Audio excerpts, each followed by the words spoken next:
Hello everyone, welcome to Hafeeza kitchen. अस्सलाम वालेकुम। आज जो रेसिपी आप सबसे शेयर कर रही हूँ वो बहुत मज़े की और खट्टी मीठी रेसिपी है और आपको मेरी ये रेसिपी इंशाल्लाह ताला बहुत पसंद आएगी। और अगर आपको पसंद आए तो प्लीज़ लाइक और शेयर करें और मेरा चैनल सब्सक्राइब करना ना भूलें। ये रेसिपी बनाने के लिए जिन चीज़ों की ज़रूरत पड़ेगी मैं आपको बता देती हूँ। देखिए, सबसे पहले तो मैंने ये कैरियाँ ली थी, 3 कैरियाँ ली थी। इन्हें मैंने क्या किया, इन्हें धोया, खुश्क किया, फिर इसको छील के और इसकी गुठलियों में से भी सारा पल्स इसका निकाल कर, और मैंने ये एक प्याला मेरे ये बचा है, ये ले लिया है मैंने। और इसी के वज़न की मैंने ये चीनी ले ली है, 1 प्याली। और ये रेड चिली पाउडर है, ये मैं मैंने 1/4 चमची में डालूंगी, बिल्कुल थोड़ी सी। और हल्दी पाउडर जाएगा 1/2 टीस्पून। और ये जाएंगे, ये कलौंजी है, थोड़ी सी कलौंजी के बीज हैं थोड़े से, ये जाएंगे। और एक मिर्च थी, कश्मीरी मिर्च, मैंने इसको थोड़ा सा काट लिया है और इसको मैं इसमें डालूंगी। 1 चमची में टेबल स्पून तेल डालूंगी। और ये ज़रा इसलिए डाली हूँ कि ज़रा अच्छी लगती है, देखने में खूबसूरत लगती है। आइए शुरू करते हैं रेसिपी अपनी बनाना। बिस्मिल्लाहिर्रहमानिर्रहीम। ये देखें, चूल्हे पे मैंने पैन रख दिया, उसमें मैं ये 1 टेबल स्पून जितना ये तेल मैं इसमें डालूंगी। साथ ही डालूंगी ये जो मैंने मिर्चें बताई थी आपको, और ये कलौंजी ये साथ में डाल दी मैंने।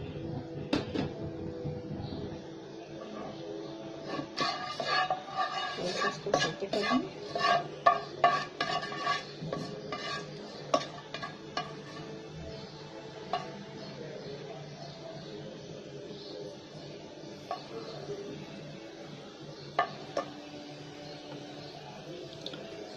साथ ही डालूंगी इसमें ये केली,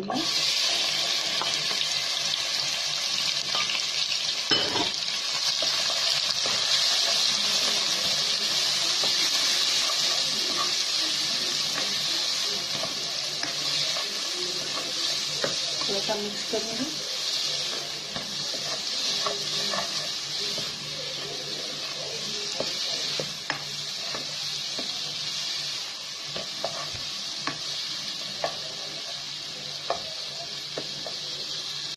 ये देखिए, नमक बताना मैं भूल गई थी आपको, मैं 1 चुटकी नमक इसमें डालूंगी।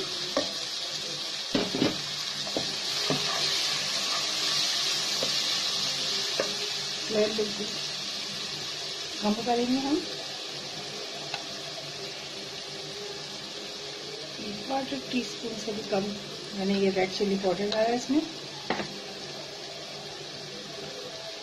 1/2 टीस्पून मैंने ये हल्दी पाउडर डाला।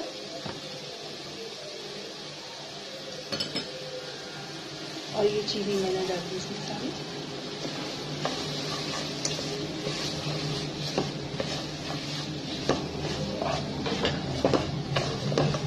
और इसको मैं मिक्स करती रहूंगी।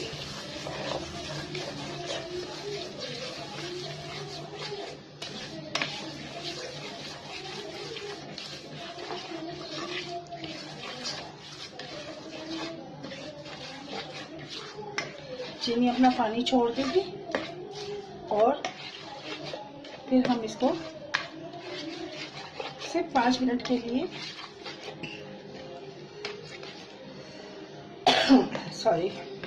ढक देंगे।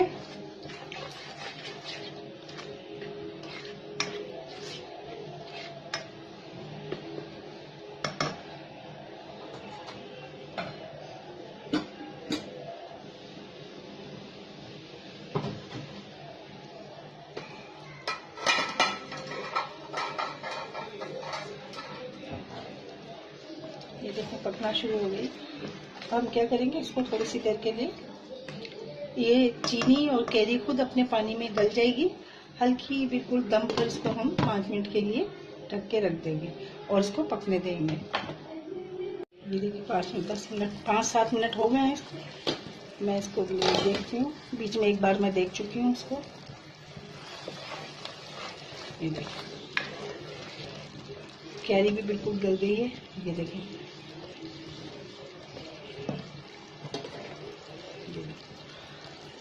मेरी बिल्कुल गल गई है। इस वक्त मैं थोड़ा सा लेमन निचोड़ूंगी इसमें, 3-4 इसमें ड्रॉप चले जाएं बस लेमन के। वो इसलिए कि जो ये है शीरा, लेमन के डालने से ये शीरा जो है ना हमारा जमेगा नहीं। बस ये बिल्कुल तैयार है और मैं इसको निकालती हूँ सर्विंग के लिए, फिर आपको बताती हूँ। लौंजी तैयार हो गई है और बहुत ही मज़े की और अच्छी, इसकी शक्ल भी अच्छी लग रही है और जायका तो आप यकीन जानिए बहुत ही मज़े का होता है। इसको बनाइए एक दफ़ा, ज़रूर आप बार बार इसको बनाएंगे और इसके जो फ़ायदे हैं आपके लिए, आपकी सेहत के लिए बहुत ज़्यादा हैं। गर्मी में तो ये बहुत ज़्यादा फ़ायदेमंद चीज़ है। इसे बनाइए, पराठे के साथ खाइए, वैसे खाइए और ब्रेड के ऊपर लगा के खाइए। बहुत ही अच्छी मज़ेदार ये चटनी है या मुरब्बा जो भी आप कहें, बहुत अच्छा बनता है। आप इसे प्लीज़ बनाइए, मेरे तरीके से बनाइए, इंशाअल्लाह ताला आपको बहुत पसंद आएगी। और इसी तरह मुझे इजाज़त दीजिए, इंशाअल्लाह अगली रेसिपी में आपसे मुलाकात होती है। दुआओं में ख़ास कर याद रखिए। अल्लाह हाफिज़।